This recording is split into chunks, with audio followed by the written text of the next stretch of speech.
لا حول ولا قوة إلا بالله العلي العظيم. حسبنا الله ونعم الوكيل، نعم المولى ونعم النصير.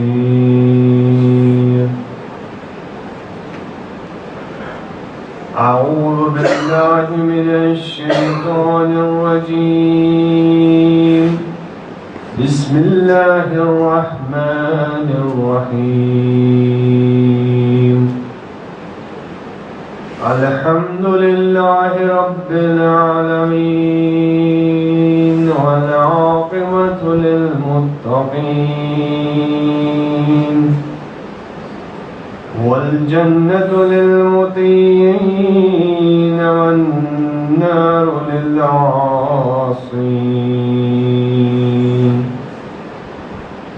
الصلاة والسلام على أشرف الأنبياء والمرسلين، سيد الأولين والآخرين، سيدنا ومولانا أبي القاسم محمد.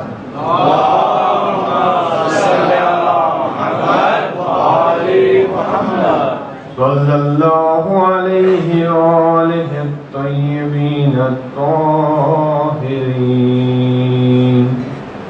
المعصومين المظلومين المنتجبين، لا سيما بقية الله في الأرضين. روحي مع أرواح العالمين له الفداء، ولعنة الدائمة على أعدائهم أجمعين. أما بعد، فقد قال أبو عبد الله الحسين عليه الصلاة والسلام: من الحسين بن علي إلى بني هاشم، أما بعد فإنه من لحق بي منكم استشهد، ومن تخلف عني لم يبلغ الفتح والسلام. درود بجبر محمد وعلى اللهم صل على محمد وآل محمد. مومن کرام، برادران عزیز، خواہران گرامی، عزیز و جوانوں و عزیزان حسین، السلام علیکم ورحمۃ اللہ.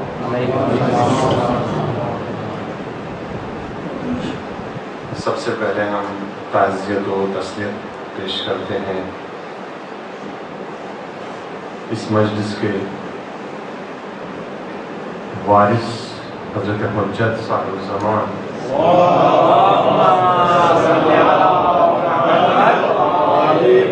اجل اللہ تعالیٰ فرج شریف کی خدمت میں، اور اسی طرح سے تمام مراجع کرام، مقام اعظم رہبری اور آپ سب مومنین کی خدمت میں تعزیت پیش کرتے ہیں، اور ساتھ ہی تسلیت عرض کرتے ہیں. کل اس غمناک حادثے اور غمناک مصیبت کے سلسلے میں جو سعودی عرب میں مومنین کے ساتھ پیش آیا، اللہ تعالیٰ ان شہیدوں کو شہدائے کربلا کے ساتھ محشور فرمائے.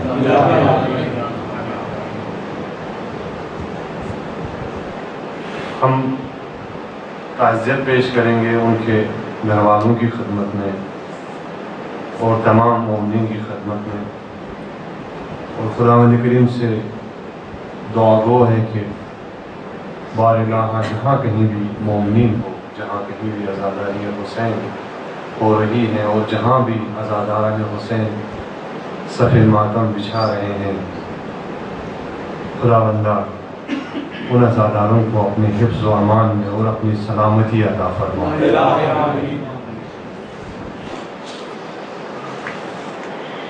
بہرحال یہ تشیع کی میراث ہے، شہادت تشیع اور شیعت کا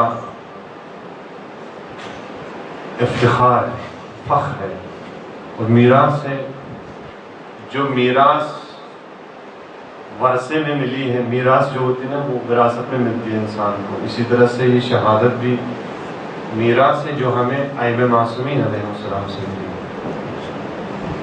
ان شیعتنا خلقوا من طینتنا، ہمارے پیروکار، ہمارے چاہنے والے وہ ہیں جو ہماری بچی ہوئی طینت سے خلق ہوئے۔ تو جو صفات اور جو مشکلات اور جو معنویات اور عبودیات ائمہ معصومین اور امامان افاضل کی ارواح طیبہ اور اجسام مطہرہ میں پائی جائیں گی، وہی صفات ان کے چاہنے والوں میں اور ان کے جو وارثین ہیں ان کے اندر بھی ہونی چاہیے۔ اور اسی میں سے سب سے اہم اور بافضیلت ترین صفت وہ ہے شہادت۔ لہذا یہ کوئی نئی بات نہیں ہے، عالم تشیع کو کوئی ڈرا نہیں سکتا۔ مکتب تشیع کے ماننے والے خوف زدہ نہیں ہو سکتے، ہراساں نہیں ہو سکتے۔ ایجنسیز اپنا کام کرتی ہے، ہر کوئی، یعنی طول تاریخ بھی اگر آپ دیکھیں تو جتنا سرمایہ اور جتنی طاقت اور جتنا اپروچ حسینی اور حسینی عزاداری کو دبانے کے لیے، ختم کرنے کے لیے لگایا گیا، شاید ہی کسی اور پہ اتنا خرچ کیا گیا۔ اور ادھر سے بھی مومنین نے، حسین علیہ السلام کے چاہنے والوں نے جتنا پاور، جتنا مال، جتنی جانیں تھی اس رزم حسینی اور اس عزم زینبی کو قائم کرنے کے لیے خرچ کی، شاید ہی کسی تاریخ میں اس طرح کی چیز ہمیں دیکھنے کو ملے گی۔ اور اتنا سب کچھ کرنے کے بعد ہمیں پھر بھی احساس رہتا ہے اور یہی دعا کرتے ہیں، یا لیتنا کنا معکم فنفوز فوزا عظیما، یعنی ہم اپنی اولاد بھی دیتے ہیں، اپنا مال بھی نچھاور کرتے ہیں، اپنا سب کچھ، صرف یہ کہ یہ عزا، یہ عزم حسینی، یہ رزم حسینی باقی رہے۔ اس کے باوجود بھی ہم کہتے ہیں کہ ہم نے کچھ بھی نہیں کیا۔ یہ ہے وہ اخلاص، یہ ہے وہ جوش، وہ ولولہ، وہ فضیلت، وہ ایثار، وہ قربانی جو ہمیں ورثے میں ملی ہے کربلا سے، اور اسے کوئی ہم سے چھین نہیں سکتا۔ کتنی بھی موتیں آئیں، کتنی بھی سامراجی حکومتیں بدلتی رہیں گی، لیکن شیعت اور عزاداری کا یہ جلوس نہیں بدلے گا۔ اس میں عزم حسینی ہے، اس میں رزم حسینی ہے، یہ کبھی بدلے گا نہیں، اور بلکہ اس میں روز بروز ترقی ہوتی رہے گی۔ اور اگر ہم ایک جگہ ماتم کرتے ہیں، ایسے خوفناک حادثے کے بعد ہم 10 جگہ ماتم صف بچھا دیتے ہیں۔ یہ حسینی کردار، یہ زینبی کردار ہے۔ ہمارا رویہ نہیں بدلے گا۔ دشمن کے مقابلے میں جو اسٹریٹجی حسین نے اپنائی، جو زینب نے اپنائی، وہی اسٹریٹجی ہم بھی اپنائیں گے، کیونکہ ہم ان سے ہیں۔ لہذا ہمارے انداز نہیں بدلیں گے، بلکہ بدلتے رہتے انداز کوفی و شامی، ان کے انداز بدلتے رہیں گے۔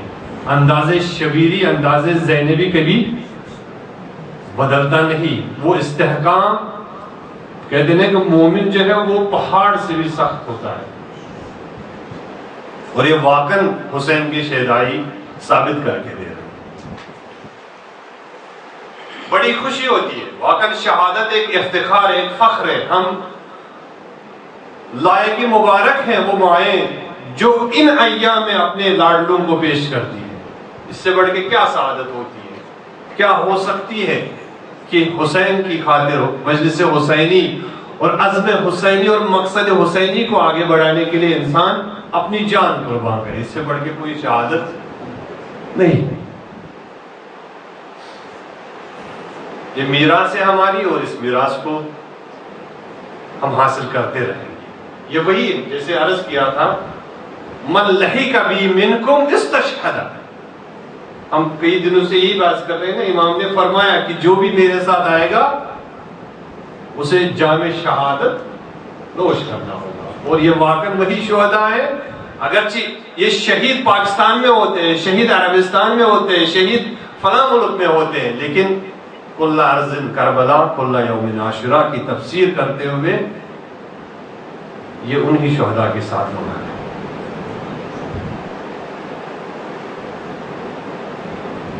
یہ اس حوالے سے بات ہو رہی تھی، اور آغاز میں جیسا کہ ہم نے سلسلہ بھی شروع کیا کہ کم سے کم ایک مسئلے کی طرف ہم توجہ کریں، ایک حکم شرعی ہم اس مجلس سے سیکھیں۔ آج جو مسئلہ میں بیان کرنا چاہتا ہوں، یعنی جو روزمرہ نہ صحیح لیکن اکثر پیش آتا ہے مسئلہ، وہ ہے نماز کا قضا ہونے کا مسئلہ۔ تھکے ہوئے ہیں انسان، اذان کے وقت بیدار نہیں ہو پایا، ہوشیار نہیں ہو پایا، تو اب آفتاب نکلنے کو تیار ہے، سورج نکلنے والا ہے، اور یہ مومن بیدار ہو گیا، اب نماز پڑھنی ہے۔ تو نماز کے لیے کیا کریں؟ فرض کریں نماز پڑھنے کے لیے اس کے پاس صرف نماز صبح پڑھنے کے لیے 2 منٹ سے چاہیے، اور یہی 2 منٹ باقی ہے سورج نکلنے۔ اب یہ اٹھ کے وضو کرے یا کیا کرے؟ اگر وضو کرے گا تو نماز اس کی چلی جائے گی۔ تو ایسی صورت میں حکم شرعی کیا ہے؟ ایسی صورت میں انسان تیمم کر لے۔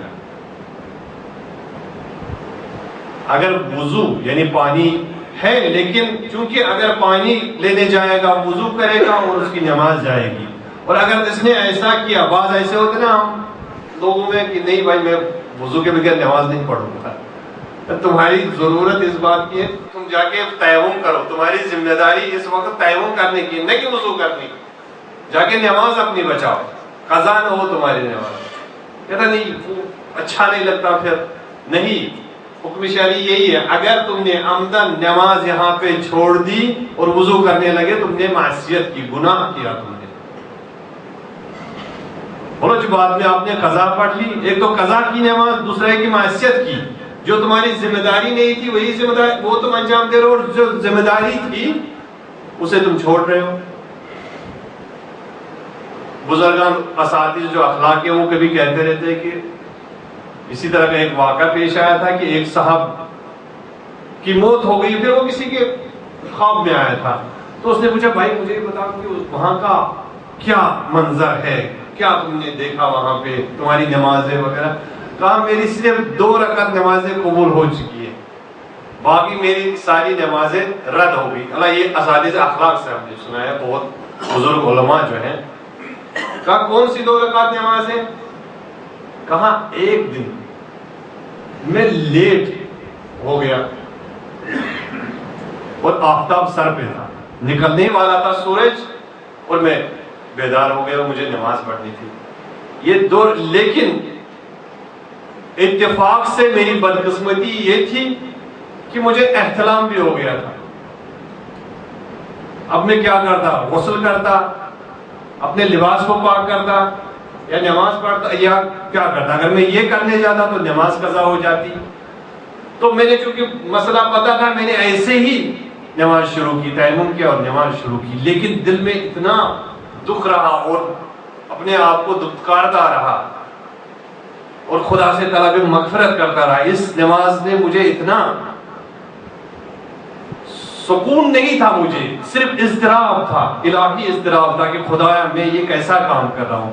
وہی 2 رکعت نمازیں میری قبول ہو گئی. مجھ سے کہا گیا تمہاری جتنی بھی نمازیں تھی اخلاص نہیں تھا، اخلاص سے آری نماز تھی تمہاری. یہی 2 رکعت نماز چونکہ 100% تمہارا کنسنٹریشن جو تھا وہ اللہ کی ذات کی طرف. کہنے کا مطلب یہ ہے کہ بعض لوگ یہ سمجھتے ہیں کہ نہیں مجھے نہیں کرنا ہے یہ جب تک اصلی چیز میں نہ کرو. نہیں، یہ ایسا نہیں ہے. اگر نماز کا ٹائم کم ہے تو آپ کی ذمہ داری وضو کرنا ہے، نہ کہ آپ کی ذمہ داری تیمم کرنا ہے، نہ کہ وضو کرنا ہے. اسی طرح سے مثلا شام کی نماز ہے، وقت بہت کم ہے، ظہر و عصر نہیں پڑی ہے، اب جو ہے اس کے پاس وضو بھی ہے، سب کچھ ہے، لیکن ظہر پڑھنے کے لیے 4 منٹ چاہیے، عصر پڑھنے کے لیے 4 منٹ چاہیے. یہ نماز اختصاص کا میں وقت بتانا چاہتا ہوں. کبھی ایسا ہوتا ہے کہ آفتاب یعنی سورج غروب ہونے والا ہے، 4 منٹ صرف ہے ہمارے پاس. ظہر کے لیے 4 منٹ چاہیے مجھے، عصر کے لیے 4 منٹ چاہیے فرض کریں. تو ایسی صورت میں میری ذمہ داری کیا ہے؟ میں کون سی نماز پڑھوں؟ ظہر پڑھوں یا عصر پڑھوں؟ ایسی صورت میں ذمہ داری یہ ہے کہ آپ عصر پڑھیں، چونکہ یہ آخری وقت ہے اور یہ وقت مخصوص ہے عصر کے لیے، نہ کہ ظہر کے لیے. لہٰذا آپ کی ظہر جو ہے وہ پھر قضا ہوگا. یہ بھی ایک مسئلہ تھا. انشاءاللہ اللہ تعالیٰ ہم سب کو توفیق دے کہ ہم حکم الہی کو سمجھنے کی اور اسے عملی کرنے کی کوشش کریں. ایک درود بھیجیے محمد.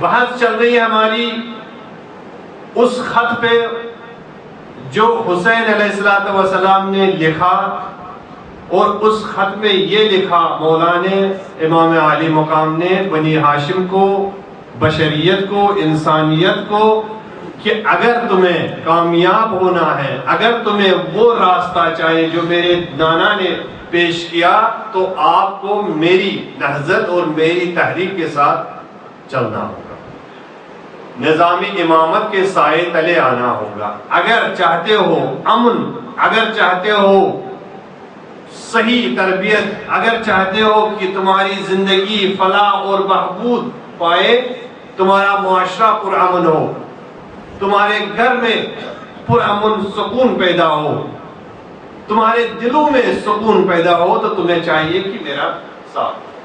اگر نہیں تو نہ امنیت ہوگی، نہ عدل و انصاف ہوگا، نہ اخلاقی فضائل ہوں گے، نہ تربیت ہوگی. یعنی جو بھی چیز تمہاری فلاح و بہبود کے لیے ضروری تھی وہ سب کے سب فاقد ہوں گی تمہارے معاشرے میں اگر کوئی میرا ساتھ ہے. امام جماعت کو جب ہم دیکھتے ہیں، امام جماعت کے لیے ایک شرط ضروری ہے، مختلف شرطیں ہیں، لیکن ایک شرط جو قید لگائی ہے وہ ہے عدل کی. یعنی امام جماعت کا عادل ہونا ضروری ہے. اگر عادل نہ ہو اس کے پیچھے نماز ہم نہیں پڑھ سکتے. یہ حکم شرعی ہے. عادل ہو امام جماعت کو. اور بھی دوسری شرطیں ہیں، مثلا مومن ہونا چاہیے، مسلمان ہونا چاہیے، قرات اس کی صحیح ہونی چاہیے. لیکن یہ عادل، اس میں ایک نقطہ بیان کرنا چاہتا ہوں، وہ عادل ہو تب جا کے اس کے پیچھے نماز پڑھ سکتے. اگر عادل نہیں ہے تو کیا فاسق کے پیچھے نماز پڑھ سکتے ہیں؟ توجہ کیجیے. عادل کسے کہیں گے؟ عادل عدالت کے مختلف مراحل، سٹیج سے. لیکن جب ہم کہتے ہیں کہ فلاں شخص عادل ہونا چاہیے، مثلا کہتے ہیں ہم کہ جھوٹ نہیں بولنا چاہیے، امام جماعت جھوٹ نہ بولے. کبھی ہم مثلا ایسا کہتے ہیں کہ آپ کا کل آپ نے کیا کھایا، تو میں نے مثلا ہم نے فرض کیجیے چکن کھایا تھا، تو میں کہوں گا میں نے مثلا فرض کیجیے آلو کھائے. تو یہ بھی ایک جھوٹ ہے. لیکن کیا اس جھوٹ میں سزا ہوگی؟ یہ کوئی اتنا بڑا جھوٹ نہیں ہے. اخلاقی حوالے سے بھی اس کی اتنی زیادہ مذمت نہیں کی گئی.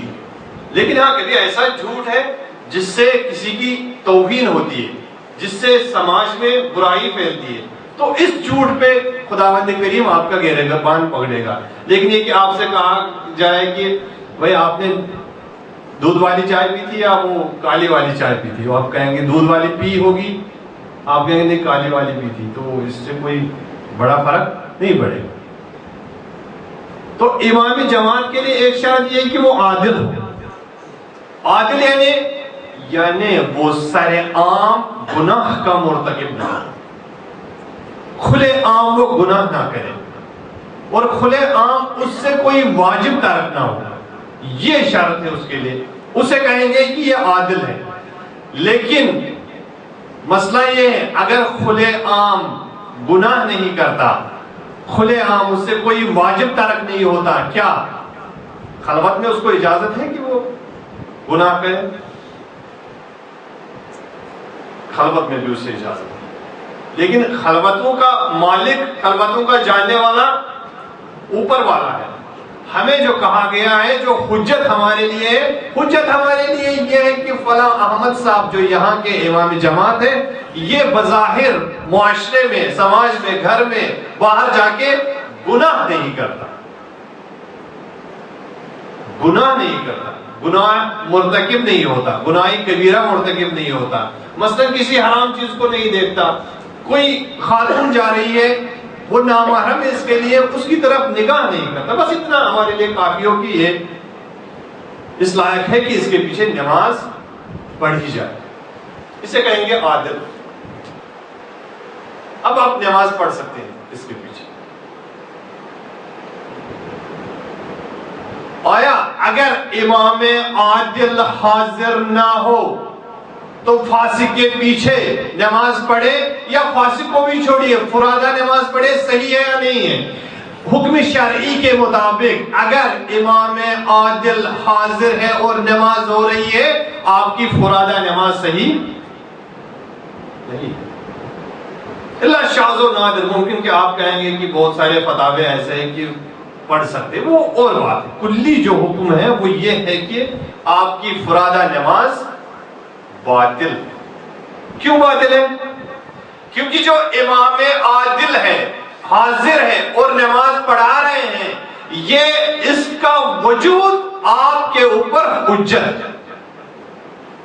اور جب یہ حجت ہے تو خدا جو آپ سے مانگ رہا ہے وہ مانگ رہا ہے امام نماز باجماعت، چونکہ امام حاضر ہے، نماز بنا جماعت کے نہیں مانگ رہا ہے، لہذا اگر فرادہ پڑھو گے اس کے لیے تمہیں جواز چاہیے، وہ جواز تمہارے پاس نہیں ہے، امام کے ہوتے ہوئے وہ جواز باطل ہو گئے۔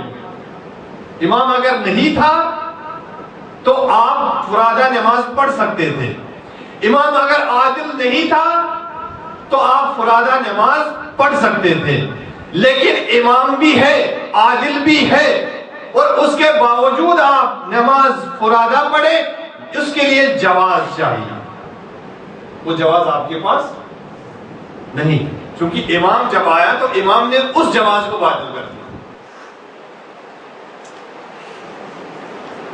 ایک صورتحال یہ ہے، دوسری صورتحال یہ ہے کہ فرادہ بھی نہیں پڑھنا چاہتا ہوں میں، بلکہ امام عادل بھی نہیں ہے، عادل بھی نہیں ہے، یا فرض کیجئے امام ہے، عادل ہے، لیکن صلاحیت نہیں ہے، قابلیت نہیں ہے، قرآت صحیح نہیں ہے، تو کیا ایسی صورت میں میرا حکم کیا ہے، میری ذمہ داری کیا ہے؟ کیا میں اسے چھوڑ کے ایک ایسے امام کے پیچھے نماز پڑھوں کہ جو فاسق ہو؟ توجہ کیجئے مومنین، کیا ایسے امام کو چھوڑ کے جس کی عادل تو ہے لیکن قرآت صحیح نہیں ہے، نماز صحیح طریقے سے نہیں پڑھا سکتا، کمزور ہے، تو کیا اسے چھوڑ کے فرادہ بھی نہ پڑھوں اور اٹھ کے جاؤں امام ایک اور ہے لیکن فاسق ہے، اس فاسق کے پیچھے میں نماز پڑھوں؟ میری نماز صحیح ہے غلط ہے؟ آپ بتائیں نا، حکم شرعی سے تو آپ لوگ واقف ہوں گے، میری نماز صحیح ہے یا باطل ہے؟ شک کر رہے ہیں آپ لوگ؟ باطل ہے نا نماز؟ نماز کیوں باطل ہے؟ کیونکہ فاسق ہے. شرط یہ تھا کہ وہ عادل ہو. جب عادل نہیں ہے تو فاسق. نماز کیا چاہیے؟ خدا کون سی نماز چاہتا ہے؟ خدا نماز باجماعت مگر نہیں چاہتا. اگر باجماعت نماز چاہتا ہے تو کیا فرق پڑتا ہے؟ امام چاہے عادل ہو چاہے فاسق ہو. نہیں، ہم نے پہلے ہی کہہ دیا امام جماعت اگر عادل ہے تو اس عدالت کی وجہ سے، اس کی اس صلاحیت کی وجہ سے تمہارے سارے جواز ختم ہو گئے. نہ تم فرادہ پڑھ سکتے ہو، نہ ہی کسی امام فاسق کے پیچھے پڑھ سکتے ہو. یہ ایک چھوٹا موٹا امام جماعت کا امام، ایک چھوٹی سی مسجد ہے محلے میں، 4-5 گھر رہتے ہیں وہاں پہ، اور اس طرح کی سچویشن ہے. یہ امام جو نماز کا امام ہے، جماعت کا امام ہے، اس کے لیے اتنی تاکید کہ اگر اسے چھوڑ دیا تمہاری نماز باطل ہو جائے گی. تو جو اماموں کے امام ہیں، جو نظام امامت قائم کرنے کے لیے آیا ہے، جب یہ چھوٹا سا امام آپ کے لیے حجت ہو سکتا ہے تو امام عالی مقام کے ہوتے ہوئے وہ حجت کیوں نہیں ہو سکتے؟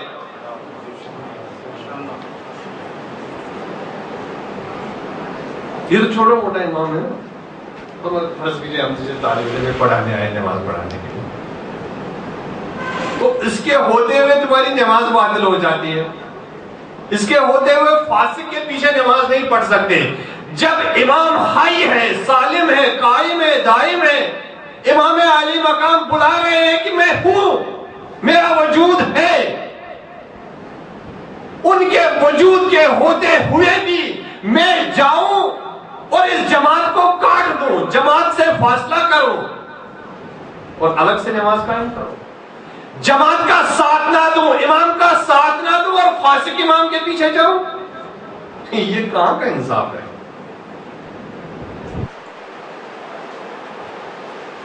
انصاف چاہیے نا. امام کی مظلومیت وہ نہیں ہے. وہ تو امام علی فرماتے تھے ہماری جانیں فدا ہو، وفی الحلق شجاع وفی العین قضاء، کہ 25 سال تک میری آنکھ میں کانٹا چبھتا رہا اور میرے گلو میں استخوان پڑا. کسی کی گلو میں اگر تھوڑا سا ہو جاتا نا، اگر پانی کا ایک قطرہ ادھر سے ادھر ہو جائے نا، کتنا کھانستا رہتا ہے. 25 سال ہمارے مولا اس غم کو برداشت کر رہے ہیں. 25 سال آنکھوں سے آنسو آ رہے ہیں. وہ مظلومیت کا زمانہ تھا، لیکن آج تو 1200 سال ہونے والے ہیں. 1200 سال میں ہم نے کتنی وفا کی، کتنے اماموں کو چھوڑا، عادل اماموں کا ساتھ نہیں دیا. میں جماعت کی بات کر رہا ہوں. کتنے عادل اماموں کا ساتھ نہیں دیا اور کتنے فاسقوں کے پیچھے پڑ گئے. فاسق اب صرف یہ نہیں ہے کہ وہ کھلے عام، جیسے میں نے عرض کیا تھا، کھلے عام کوئی بڑا گناہ مرتکب ہو. نہیں، اگر وہ نامحرم ایک خاتون جا رہی ہے، میری بہن جا رہی ہے، میری ماں جا رہی ہے، اور واقعاً یہ انسان سرے عام اس کی طرف نگاہ کی کرے، یہ نامحرم کی طرف نگاہ کرنا حرام ہے. اب یہ اور بات ہے، کسی سے جب کہا گیا کہ نگاہ اگر نامحرم کو دیکھو گے تو حرام ہے، تو پوچھا مجتہدین سے بتائیے کہ کتنی دفعہ میں دیکھ سکتا ہوں نامحرم کو. تو فتویٰ یہ ہے کہ بھائی ایک نظر اگر آپ کی پڑی تو کوئی حرج نہیں ہے، 12 نظر پڑی. پہلی نظر جو ہے حرام نہیں ہے. اس میں بھی شرط یہ ہے کہ لذت کی قصد سے آپ نہ دیکھیں. تو کہا تو اس کا مطلب دوسری نظر حرام ہے. پھر ایک دفعہ ایک صاحب دیکھتے ہی جا رہے تھے، کسی محترمہ کو دیکھتے ہی جا رہے تھے، ایک ہی نگاہ. تو اس سے کہا بھائی کیا ہوا، تم اتنا ٹکٹکی باندھ کے کیوں دیکھ رہے ہو، حرام ہے. اس نے کہا نہیں، پہلی نظر حرام نہیں ہے، پہلی نظر جائز. تو لوگ اپنے حرام کاموں کے لیے جواز ڈھونڈتے ہیں. اب کون سی نظر کس حد تک اس کو بھی دیکھنا ہے. تو یہ امام جماعت آپ کی تمام نمازوں کو، امام جماعت عادل عالم اگر اس کا ساتھ نہ دیا تو آپ کا سب کچھ ضائع ہو جائے گا، آپ کی نماز خراب ہو جائے گی، آپ کا کوئی بھی طرز قبول نہیں ہوگا، کوئی بھی عذر خدا کی بارگاہ میں قبول نہیں کیا جائے گا. تو جو وقت کا امام ہے، دیکھیے قداست کتنی ہے اس محراب کی، اس محراب کو، اس نماز کو کتنا تقدس اور پاکیزگی اس میں پائی جاتی ہے. یہی تقدس اس منبر رسول کو بھی ہے، یہی پاکیزگی اس میں بھی ہے. جس طرح سے شرط ہے کہ وہاں پہ آپ کا امام جماعت عادل ہونا چاہیے، فاسق نہ ہو، سچا ہونا چاہیے، جھوٹا نہ ہو، جو شرط وہاں پہ ہے وہی شرط ہو اس مقدس منبر کی. یہاں بھی جس کو آپ بٹھائیں گے، جس طرح سے وہاں فاسق کو آپ محراب میں کھڑا نہیں کر سکتے، یہاں پہ بھی فاسق کو بٹھا نہیں سکتے. تو ہم کس کو بٹھا رہے ہیں؟ کن کو بٹھاتے ہیں منبروں پہ؟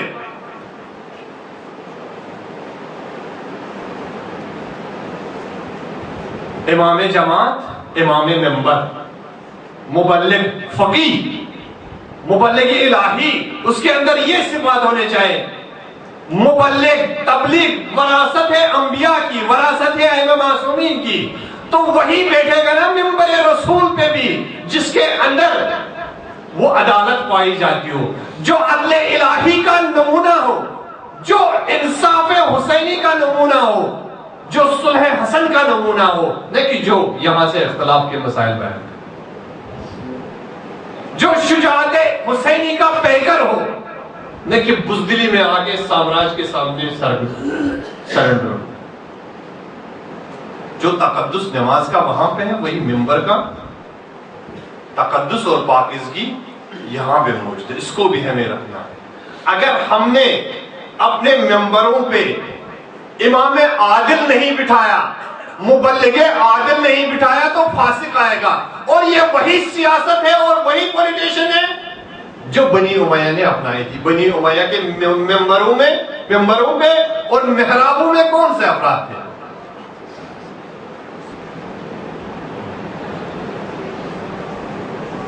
سنا ہوگا، مشہور واقعہ ہے نا. میں واقعہ بھی بیان کروں گا. ایک درود بھیجیے پر محمد والا.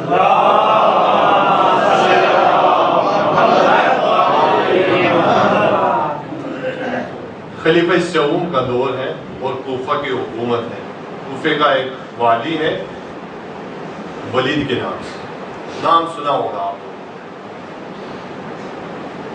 ولید ایک ایسا شرابی، ایک ایسا جواری جو نماز صبح کے لیے محراب امامت میں کھڑا ہوتا ہے اور شراب پی کے آتا ہے.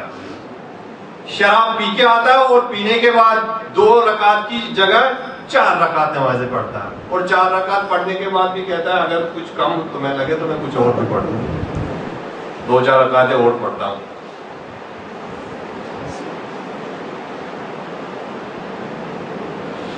امام فاسق کو اگر بٹھاؤ گے محرابوں میں تو پہلی سچویشن میں، پہلی حالت میں تمہارا دین منحرف ہو جائے گا، تم سے تمہاری نماز چھین لی جائے گی. اور اگر نماز چھین لی گئی، قیامت کے دن جو پہلا سوال ہوگا وہ اسی نماز کے متعلق ہوگا. یہ سب سے بڑی امانت آپ کو دی. نبی اکرم فرما رہے ہیں کہ نماز جو ہے میرا نور چشم ہے، میری آنکھوں کی ٹھنڈک ہے. معراج میں جب گئے تھے جو تحفے میں ملی تھی وہ یہی نماز. نماز ہے جو انسان کو معراج تک پہنچاتی ہے. نماز اگر فاسقوں کو محرابوں میں کھڑا کرو گے تو نماز تمہاری چلی جائے گی. اس کے بعد کیا رہا تمہارے؟ نماز بنیادی کردار ادا کرتی ہے امر بالمعروف نہی عن المنکر میں. ان الصلاۃ تنہی عن الفحشاء والمنکر. یہی نماز ہے جو امام عادل کے ذریعے سے اگر ادا کی جائے گی تو یہ فحشاء اور منکرات سے اجتماع کو آپ کو بچاتی ہے. لیکن اگر یہی نماز امام فاسق کے ذریعے سے ادا کی جائے گی تو منکرات اور فاحشات بڑھیں گے اور ان کا خاتمہ نہیں ہوگا، بلکہ جو خاتمہ ہوگا وہ سنت کا ہوگا، وہ فرائض کا ہوگا۔ ان السنت قد امیتت وان البدعۃ قد احیت، یہ شعار اور نعرہ ہے حسین کا کہ جو میں دیکھ رہا ہوں اس معاشرے میں، چونکہ تم لوگوں نے امامت حوالے کی ہے، امام ان لوگوں کو بنایا ہے جو فاسق ہے، لہذا جو سنت ہے، جو فرائض ہے، وہ نیست و نابود ہو رہے ہیں، اور جو فحشہ اور منکرات ہیں ان کو روز بروز رواج مل رہا ہے۔ یہی ہوگا جب فاسق اور عادل کے درمیان تمیز نہ ہو۔ ایک قیامت تو یہی ہے کہ تمیز نہیں کر پاتے انسان، ڈفرنس نہیں کر پاتا کہ کون عادل ہے کون فاسق ہے۔ لہذا اگر ہم اس درجے تک نہ پہنچے، اگر ہم اس جلوس حسینی، عزائے حسینی سے اس سبق کو حاصل نہ کر پائے تو گھاٹے میں ہوا، جیسے میں نے عرض کیا تھا پہلی مجلس میں کہ گھاٹا انسان آیا ہے کس لیے آیا ہے؟ اس لیے کہ اپنی معرفت کو بڑھائے، اس درجے تک پہنچے۔ عزاداری کے وہ جو سٹیپس میں نے بیان کیے تھے، ایک نہیں، دو نہیں، تین نہیں، چوتھے، پانچویں، چھٹے درجے تک پہنچے، وہاں تک پہنچے کہ حسین خود کہے کہ یہ میرا عزادار ہے۔ اس چیز کو ہمیں درک کرنا، امام فاسق کو جدا کرنا ہے، محرابوں سے ان فساق کو نکالنا ہے، اور یہ کوئی اور نہیں کر سکتا، یہ آپ کر سکتے ہیں، یہ ہر وہ شخص کر سکتا ہے جو واقعی معنوں میں عزادار ہے۔ عزاداری میں اتنی پاور ہے، اتنی طاقت ہے کہ وہ فساق کو نکال کے امام عادل کو جگہ دے گی۔ یہ عزاداری کی پاور، اس کو کم نہ سمجھے نا آپ۔ لہذا امام عادل چاہیے، یہی کام بنی امیہ نے کیا۔ کیا کیا؟ امام عادل کو ہٹا دیا اور امام فاسق کو، جیسے قرآن بھی کہتا ہے دو طرح کے امام ہیں، ایک وہ امام ہے جو عادل ہے، خدا کی طرف بلاتا ہے، ایک اماموں کی کیٹیگری وہ ہے جو نار اور آگ کی یعنی جہنم کی طرف بلاتی ہے۔ ممبروں پہ بھی ایسا ہی ہوا، ممبر ایسے افراد کے حوالے کیے گئے جن میں عدالت کا شائبہ ہی نہیں تھا۔ یہ جو ولید کی میں بات کر رہا ہوں، یعنی اتنا مسخ کیا گیا تھا دین کو کہ کسی کی جرت نہیں بنتی تھی کہ ولید پہ حد جاری کرے۔ جب خلیفے کے دربار میں یہ تذکرہ ہوا کہ ولید نے شراب کے نشے میں شراب پینے کے بعد نماز پڑھائی اور نماز کا مذاق اڑایا، تب جا کے دربار میں اس کو بلایا گیا اور اس پہ حد جاری کر دیا۔ لیکن چونکہ خلیفے کا اپنا رشتے میں رکھتا تھا، کسی کو جرت نہیں ہوتی تھی کہ وہ حد جاری کرے، کوئی نہیں اٹھا حد جاری کرنے کے لیے۔ انہیں اسلام کی بے حرمتی ہو رہی ہے، دین کی توہین کی جا رہی ہے، احکام اسلامی کا مذاق اڑایا جا رہا ہے، لیکن کسی میں جرت نہیں، کسی میں طاقت نہیں، شہامت نہیں، شجاعت نہیں کہ وہ آ کے قانونی الہی جاری کرے۔ آپ دیکھیں نا مملکت اور اسلامی ریاست کہاں پہنچی تھی، اس میں جرت نہیں ہوتی تھی۔ دربار پڑا تھا، ولید پہ حد جاری کرنی تھی، کوئی نہیں اٹھا، صرف اٹھا تو میرا مولا، آپ کا مولا۔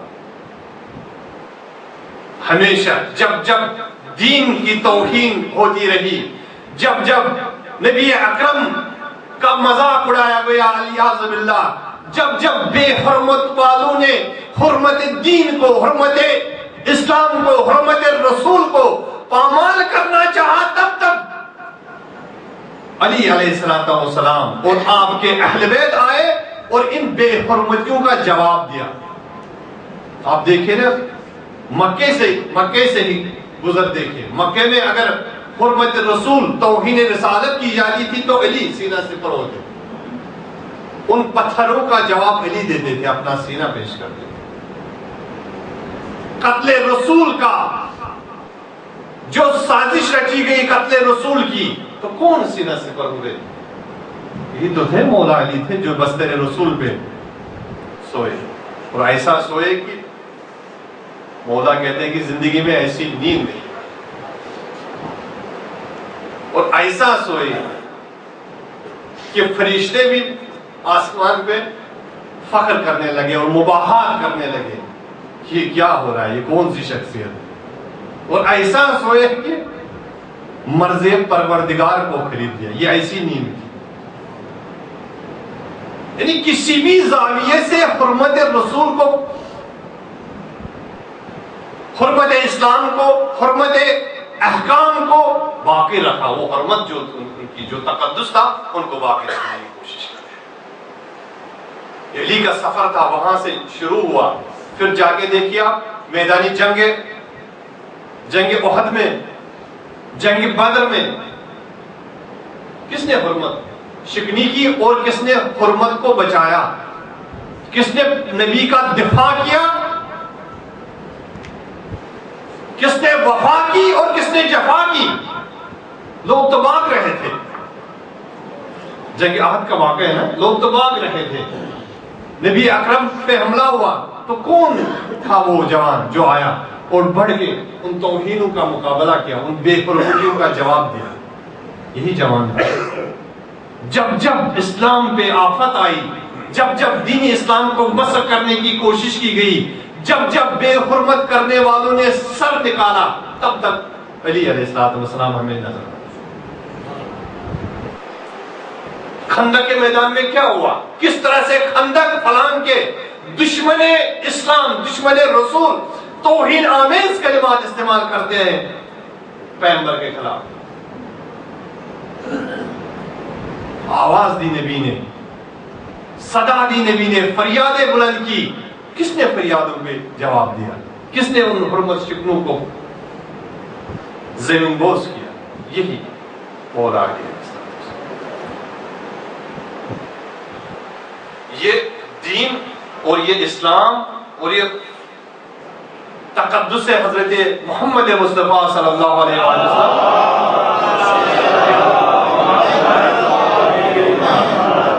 یہ چھوٹی موٹی چیز نہیں ہے، یہ بہت بڑی چیز ہے. مغل امام خمینی اس طرح سے استاد محترم فرماتے ہیں کہ آپ خود ہی اندازہ لگائیں نا کہ جب حسین جیسی شخصیت دین اسلام پہ قربان کی جائے تو یہ دین، یہ اسلام کتنا عظیم ہوگا.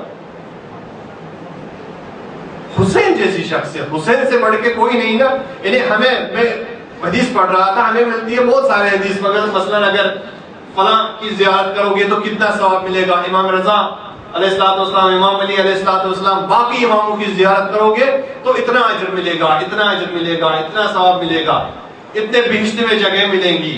لیکن واحد امام حسین علیہ السلام کی زیارت ہے جس میں لکھا ہے من زار الحسین فقد زار اللہ. جس نے حسین علیہ السلام کی زیارت کی معرفت کے ساتھ، گویا اس نے خدا کی زیارت کی عرض کی.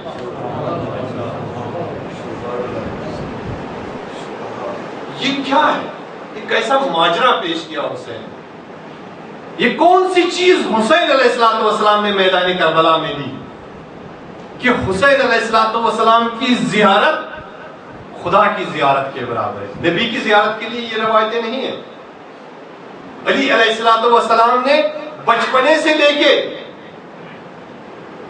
عمر کے آخری حصے تک ہمیشہ شمشیر ہاتھ میں تھی، ہمیشہ جنگ کرتے رہے، دین کا دفاع کرتے رہے، پیغمبر کا دفاع کرتے رہے. پھر بھی ان کی زیارت کے لیے اتنا ثواب نہیں ملتا. یہ کیا کیا حسین؟ یہ کون سا حادثہ پیش آیا ہے؟ یہ کیا ہوا؟ اس پہ ہمیں غور کرنا ہے، اس پہ توجہ کرنی ہے. یہ عزائے حسینی، یہ جلسات، یہ جلوسیں جو نکلتے ہیں اور شبیہ بنائی جاتی ہیں، ان کو سمجھنے کی کوشش کرنی ہے، اس چیز کو درک کرنا. اگر ہم نے اس مقصد کو پا لیا اور سمجھ لیا، گویا کہ ہم کامیاب ہو گئے اور ہم مقصد حسینی کو سمجھ. پھر اگر مقصد حسینی سمجھ آ گیا، اگر عزاداری کا مقصد ہم سمجھ پائے، تب جا کے ہم فاسق اماموں کو محرابوں سے نکال سکتے ہیں، فاسق اماموں کو محراب منبروں سے اتار سکتے ہیں، فاسق اماموں کو عزاداری کی صفوں سے نکال باہر کر سکتے ہیں. تب جا کے امام عادل کو ہم اپنا مقام دے سکتے، اگر ہم نے وہ مقصد سمجھا، اگر ہم نے وہ حقیقت درک کی، اگر ہم نے وہ معرفت پائی، معرفت کا مقام انشاءاللہ بحث کریں گے آئندہ جلسوں میں اس میں کہ معرفت اگر حاصل ہوگی انسان کو تو کس درجے پہ پہنچ سکتا ہے۔ لہذا یہ معرفت کا دربار ہے، معرفت کا جلسہ ہے، معرفت کی اذان ہے۔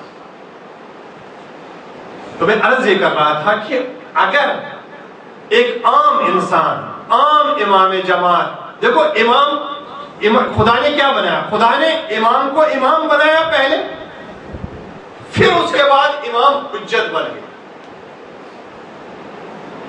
کہا یہ امام حجت ہے تمہارے لیے، یہ نہیں کہا کہ یہ امام نہیں۔ اگر خدا کی طرف سے یہ ہوتا یہ کوئی ٹیچر ہے، یہ کوئی معلم ہے، چلو معلم ہے یا فرض کرے خطیب ہے یا نمازی ہے، تو اگر ہم نے اس کی اطاعت بھی نہیں کی، اگر ہم نے اس کے ہوتے ہوئے کوئی اور ٹیچر انتخاب کیا تو کوئی مسئلہ نہیں ہے۔ خدا نے یہ تو نہیں کہا نا، خدا نے یہ نہیں کہا نا کہ یہ معلم ہے، یہ صرف تمہیں تعلیم دے گا۔ خدا نے یہ تو نہیں کہا نا کہ یہ صرف مبلغ ہے، جو تبلیغ کرے گا اس کی ذمہ داری ہے تبلیغ کرنا اور آپ کی ذمہ داری ہے سننا۔ آپ کہیں گے مولانا ہمیں آپ کی مجلس پسند نہیں ہے، ہم اٹھ کے چلے جائیں گے کسی دوسری مجلس میں۔ یہ جواز آپ کے پاس ہے۔ اگر امام، اگر حسین علیہ السلام کو خدا نے اس طرح سے بنایا ہوتا، اگر امام کو مبلغ بنایا ہوتا، صرف معلم بنایا ہوتا، تب آپ کے پاس جواز تھا۔ آپ کہتے ہیں کہ نہیں، اس معلم کی بات مجھے پسند نہیں آ رہی ہے، میری سمجھ سے باہر ہے، لہذا میں اس معلم کے پاس چلا جاتا ہوں، کوئی مشکل نہیں۔ لیکن امام بنایا، امام اور نظام امامت کا مطلب یہ ہے کہ جب یہ امام بنا، امام کے ہوتے ہوئے تم کسی غیر امام کے سائے تلے نہیں جا سکتے۔ امام اور نظام امامت کے ہوتے ہوئے ان کی موجودگی میں تم غیر امام کی پیروی نہیں کر سکتے۔ یہ جواز امام کے وجود نے آپ سے چھینا ہے۔ تمہارا جواز نہیں بنتا کہ پھر آپ کسی بھی سامراج کے پیچھے دوڑے، کسی بھی سامراج کے گروپ میں شامل ہو۔ امام کے ہوتے ہوئے آپ استعمار کی چوکھٹ پہ اپنا سر جھکا نہیں سکتے۔ جھکانا ہے یہ سر امام کے در پہ جھکے گا، کسی غیر امام کے در پہ نہیں جھکے گا۔ یہ گردن اگر کٹ بھی گئی، بقول استاد، اگر امام کے ساتھ ہو اور آپ کی گردن کٹ بھی جائے، چونکہ امام کے سائے تلے ہو، چونکہ نظام امامت میں ہو، تو یہ گردن جو نیزے پہ بھی کٹی ہوئی ہوگی لیکن بلند ہوگی۔ لیکن اگر سامراج کے سائے میں ہوں گے اور سامراج کا ساتھ دیا، امام سے تخلف کیا، امام کی خلاف ورزی کی، ولو تم مستندوں پہ بیٹھتے رہو پھر بھی تمہاری گردن جھکی رہے گی، پھر بھی جھکی رہے۔ ضرورت اس بات کی ہے کہ ہمیں اپنے آپ کو پرکھنا ہے کہ ہم کس چیز پہ، ہم امام عادل کا ساتھ دے رہے ہیں، ہم امام عالم مقام کو اپنا امام بنا رہے ہیں اپنی فکر میں، اپنی عمل میں، یا امام فاسق کو اپنا امام بنا رہے ہیں۔ الانسان علی نفسہ بصیرہ، کوئی کتنا بھی جواز پیش کرے، کوئی کتنی بھی دلیلیں لے آئے، لیکن انسان، خدا کہتا ہے الانسان علی نفسہ بصیرہ، انسان اپنے آپ کو سب سے زیادہ بہتر جانتا ہے۔